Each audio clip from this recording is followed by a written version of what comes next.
ቤዛ ሉላን ሆና መስራቷን አቁማ ወደ ቤቷ ከተመለሰች ቆየት አለች። እናም ሉላን ደውላ እንዴት እየሄደልሽ ነው ብላ ትጠይቃታለች።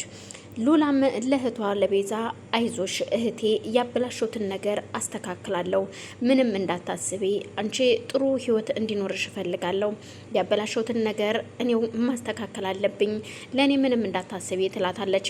ቤዛም እህቴ አይዞሽ ግን አንቺን በማይጎዳ መልኩ ነው ይሄን ነገር ማድረግ ያለብሽ። ያ የተረገመ ዶክተርም ቢሆን የሆነ ነገር እንዳያደርግሽ ራስሽን እየጠበቅሽ እየተጠነቀቅሽ ነው። በምትገባበዙ በሰዓትም እንኳን የምትጠጪው ምግብ ላይ ትተሽ እንዳትውጪ፣ ምክንያቱም የሆነ መድኃኒት ሊያደርግበት ይችላል። በቻልሽው አቅም ካጠገቡ ሆነሽ እዛው እስከ መጨረሻው ድረስ መቆየት አለብሽ። ትተሽው ለሽንትም ወይም ለሆነ ነገር ትተሽ ከተነሳሽ ግን የሆነ ነገር ሊያደርግብሽ ይችላል። እናም እህቴ አደራሽን እዩልሽ፣ አንቺ የሆነ ነገር ከሆንሽ እኔ መቼም ራሴን ይቅር አልለውም ትላታለች። ቤዛ አይዞሽ እህቴ ምንም አልሆንም እኔ ስትል በመሀል መኝታ ቤቷ ሆና ነበር ስታወራት የነበረውና በሩን ሳያንኳኳ ከፍቶ ይገባል። ከፍቶ የገባውም ሮቤል ነበር። በዛን ሰዓት ተደነግጥና ሉላም ዶክተር ሮቤል ስትል ቤዛ ትሰማታለች በስልክ። እናም ምንድን ያልሽው ሉላ? ሮቤል ነው ያልሽው? ይሄ የተረገመ እንዴት በዚህን ሰዓት አሁን አንቺ ክፍል ምን ይሰራል? ምን ሊያደርግ መጣ? ስትል በስልክ ታወራታለች። ደንግጣ ስለነበረ ስልኩንም አልዘጋችውም። ግን ደግሞ ኦፍ አድርጋው ስለነበረ የምታወራውን ነገር ሁሉ እየሰማ አልነበረም። ግን ምን ልታደርግ መጣህ ስትለው አይ ሳሎን ሳጣሽ ነው ወደዚህ የመጣሁት ይላታል። በዛን መሀል ቤዛ ግን ብታወራም የሚሰማት አካል አልነበረም። በጣም ትበሳጭና እንዴት ይሄ የተረገመ በዚህን ሰዓት እዛ ቤት ምን ሊያደርግ ይሄዳል? የሆነ ነገር ሊያደርጋት መሆን አለበት እንጂ ስትል ቤዛም ውጭ ነበር ሁና ስታወራት የነበረውና ወደ ውስጥ ከገባች በኋላ ደጋግማ የሉላን ስልክ ስትሞክር ሉላ ስልክ ግን አይሰራም። እናም ከደቂቃዎች በኋላ ሉላም እሱን ከሸኘች በኋላ ትመልስና ትደውልላታለች። ወይኔ እህቴ ተመላለሽ እኮ ስደውልልሽ ስልክሽ አይሰራም ነበረ ስትላት፣ አዎ ይሄ ተረገመ በዛን ሰዓት ግን ምን ሊሰራ ነው አንቺ ክፍል የመጣው ስትላት፣ ይኸውልሽ እህቴ ተረጋጊ፣ እሱ ያለኝ ሳሎን ሳጣሽ ነው ወደዚህ የት ሄደሽ ነው ብዬ ነው እየመጣሁት ብሎ አለኝ። እናም ምንም ችግር የለውም አሁን ደግሞ ወደ ቤቱ ሄዷል አታስቢ ትላታለች። ልሽ እህቴ ሉላ ምንም ነገር እንዳያደርግሽ፣ ይሄ የተረገመ ምናልባት እኔን መበቀል ስለሚፈልግ ይሁን ነገር ያረግሻል ብዬ እየፈራው ነው። እዚህ ጦስ ውስጥ እኔ ነኝ ያስገባውሽ ስትል፣ በፍጹም እኔ ነኝ እንደውም እንደዚህ እንድትሆኝ በሰው ቤት እንድትሳቀቂ እያደረግኩሽን የእህትሽ ስለሆንኩኝ ምንም ችግር የለውም ሀሳብ እንዳይገባሽ የሚለውን ሁሉ ለማድረግ ዝግጁ ነኝ ትላታለች። እናም ራስሽን ጠብቂ ስትላት፣ ይውልሽ ሉላ አደራሽን ትላታለች። እህቴ ምንም እንዳታስቢ እውነቴን ነው የምልሽ ሁሉን ነገር አስተካክለዋለሁ፣ ተረጋጊ ብቻ አንቺም የተስማማ ይልሽ ከባለቤትሽ ጋራ ደስ የሚል ህይወት እንድትኖሪ ነው የምፈልገው እና አሁንም ቢሆን ከባልሽ ጋር ያለውን ፍቅርሽን ደስ በሚል ሁኔታ እንድታሳልፍ ይፈልጋለሁ፣ እንዳትጨናነቂ ትላታለች። በዛን መሀል ሱራፌል ወደ ህግ ሂዶ ስለነበር መጥቶ ካጠገቧ ቁጭ ይላል። ግን ስልክ እያወራች ስለነበረ ምንም አላለም። ስልኩን እስከምትጨርስ ድረስ ቁጭ ብሎ ለደቂቃዎች ጠበቃትና ስልኩን ከዘጋች በኋላ ቆይ እኔ የምለው ስትለው፣ ቆይ አንቺ ሉላ ነች የደወለችልሽ ሲላት፣ አዎ ሉላ ናት። ቆይ አንተ ግን የት ነበርክ? እንዴት ነው?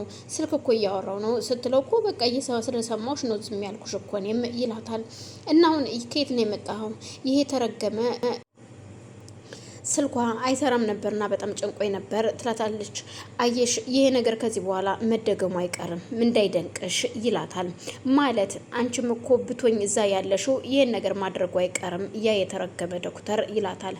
እኔ ግን እንደዚህ አላደርግም በሲስተም እወጣዋለሁ ብዬ ስላሰብኩኝ ነው እንጂ እዛ ውስጥ የገባሁት ከሱ ጋራ አንሶላ ልጋፈፍ አልነበረም እያሰብኩት ትለዋለች። ቢሆንም ግን እሱ የሚፈልገው ያንን ስለሆነ በፍጹም አንቺ ማምለጥ አትችይም ከሱ ይላታል። እና ስለዚህ አሁን ሉላን ስለሆነ የሚፈልገው ሉላን ደግሞ ለእንደዚህ አይነት ነገር ይፈልጋታል። አንቺን መበቀል አይደለም የሚፈልገው።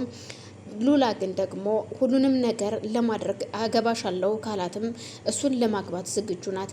ግን የማግባት የምትፈልገው ደግሞ ከሱ እኩል እንዲሆንላት ከሷ ማለትም የአክስቷን ቤት የቤዛ የተዘረፈውን ንብረት በሙሉ ወደ እሷ ስም እንዲያዞርላትና ከዛም በኋላ እሱ እንደምታገባው እያናገረችው ነው።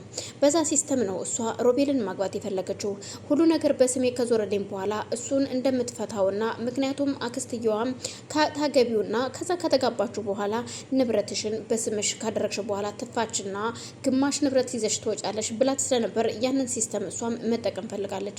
ስለዚህ ካክስቷም ያንን ንብረት መውረስ ስለምትፈልግ ስትጠይቀው እሱም እስኪ ቆይ አስብበታለሁ ብሏታል። እናም ሮቤል ያንን ነገር ስላሰበላት እሷም እየተስማማች ትመስላለች።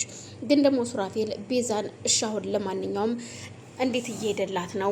ያው እየመጣ ነው ትላለች። ግን ደግሞ አላቅም እንዴት እንደሚሄድ እኔ ንብረቴን ያን ሁሉ ሀብቴን ለማንም አውርሼ እኔ እዚህ የሰው ጥገኛ መሆኔ ትለዋለች።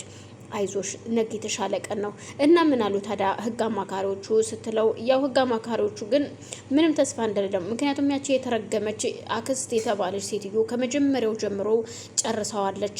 እናም ሁሉን ነገር ቆላልፈው ነው በራሷ ስም ያደረገችው እና ታዲያ በህግ መሄዱ ምንም አዋጭ አይደለም እያልከኝ ነው ስትለው፣ እሱማ የቻልነውን ያክል እንለፋለን፣ ግን ቤዝ እባክሽን ከተወሰደብን ይልቅ የተሰጠን ነገር ይበልጣልና ፈጣሪያችንን እናመስግን። በፍጹም የቤተሰቦችን በልጅነቴ ቤተሰቦችን አጥቼ ብቻዬን ያለ ሰው ኖርኩኝ። አሁን ደግሞ ንብረታቸው አለ ስል አሁንም ደግሞ እንዲህ አይነት ነገር ሊገጥመኝ ነው ትለዋለች። እሱም ግን ደግሞ እባክሽን እንደዚህ አትበይ እኔ ያለው ሲላት፣ አይገርምም ያን ጊዜ እኮ በመኪና አደጋ ሞትኩኝ ብዬ የመኪና አደጋ እንደደረሰብኝ ረሳው ብዬ ነበረ፣ ግን የረሳሁት እኮ አንተን ለመበቀል ነበር ስትለው፣ እኔ ግን በዛን ሰዓት ምን ያህል ጭንቀት እንዳሳለፍኩ እኔና እኔ ብቻ ነን የምናውቀው ይላታል። አይገርምም በዛን ሰዓትም አንተ እንደውም ሉላን ለመግደል ከሮቤል ጋር ያሴርክ ነበር፣ ንብረቱን ወደ ራስ ማድረግ ስለፈለክ ትለዋለች። ያንን